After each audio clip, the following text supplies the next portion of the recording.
On vit dans un monde où on a plus peur d'une araignée dans notre salon que de conduire un SUV de 2 tonnes en écrivant un message WhatsApp avec les pouces. On vit dans un monde où des personnes qui viennent de nulle part gagnent aujourd'hui des dizaines de millions d'euros par an en s'exposant 5 heures au soleil par jour, en optimisant leur sommeil, en ayant une alimentation et une hydratation équilibrée, en ayant une activité physique de 5 heures par jour, un entraînement hyper intense, en lisant des livres, en étant entouré, en ayant un but, alors que leur même frère jumeau quasiment, il peut être dans une caverne, en ayant peur, en étant triste, en étant dans la désillusion, le désespoir confirmé, alors que ce frère jumeau a les mêmes capacités. On vit dans un monde où nos médecins sont endoctrinés. On vit dans un monde où nos médecins sont en grève, où nos médecins n'en peuvent plus. Les internes en médecine se suicident beaucoup plus que la population générale.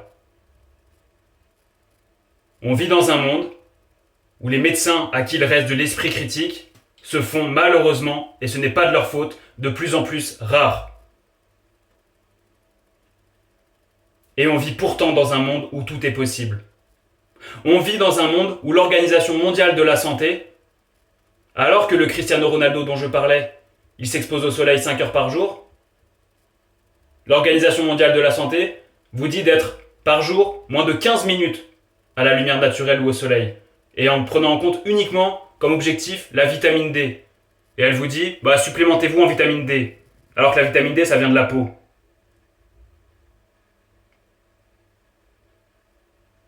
Pour les peaux foncées, l'OMS recommande 1 heure d'exposition à la lumière naturelle. 95% des Afro-Américains sont en déficience ou en insuffisance de vitamine D.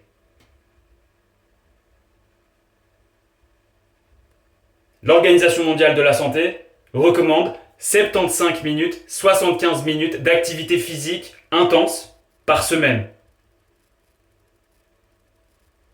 Ou alors 150, si on n'y arrive pas, 150 minutes d'activité physique modérée par semaine. Si vous aviez suivi ces recommandations il y a 2000 ans, et il y a 2000 ans, les générations qui vous ont précédé, elles étaient pareilles sur le plan physiologique, la même rétine, le même cœur, le même foie, le même cerveau, tout pareil. Si vous les aviez suivi ces recommandations, vous seriez mort.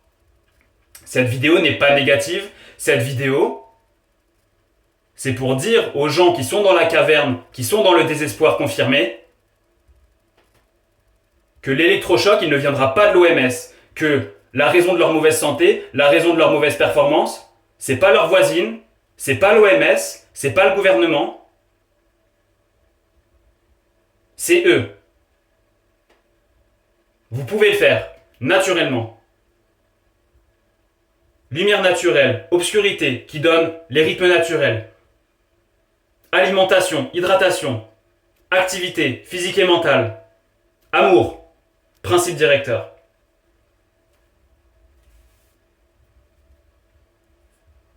Gardons notre esprit critique. On a 1 à 2% de l'ADN des hommes de Néandertal. On n'a pas 100% de leur ADN. C'est ce qui nous a permis de nous différencier.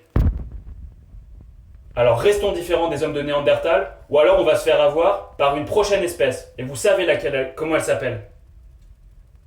Vous le savez. Vous savez ce que je vais dire. Comment elle s'appelle. En 2 lettres. Vous connaissez.